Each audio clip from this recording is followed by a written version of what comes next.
È evidente che in questa situazione nessuno abbia la bacchetta magica, il tessuto economico di Nuoro è formato da piccoli imprenditori, da microaziende che in questo momento di fermo forzato sono in forte difficoltà. È difficile prevedere che si abbiano le risorse per resistere ancora un mese in più e infatti i segnali di rabbia e di angoscia sono palesi.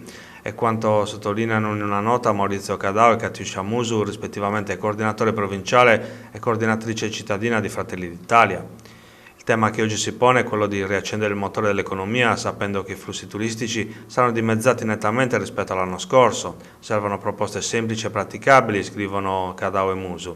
Cercare spazi innanzitutto per rimettere i cittadini in movimento, rispettando le norme sul distanziamento sociale.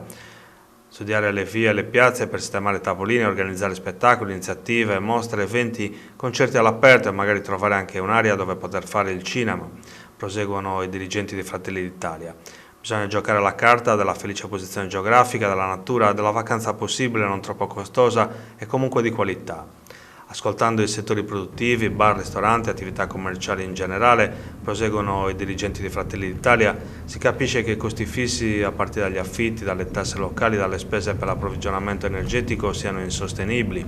Tenendo conto delle risorse nazionali e regionali messe a disposizione dei comuni, secondo Cadao e Succo occorre verificare la possibilità di posporre, ridurre o cancellare tributi come la Tari, l'IMU per le diverse tipologie di locali, compresi il bed and breakfast e gli alberghi. Servono contributi per abbattere gli affitti. Poi la concessione gratuita di ulteriori spazi dove mettere tavolini, sedute ed eventuali nuove attività, con chioschi con diritto di prelazione ai ristoratori e proprietari di bar che non abbiano sufficiente spazio dentro e fuori la propria attività.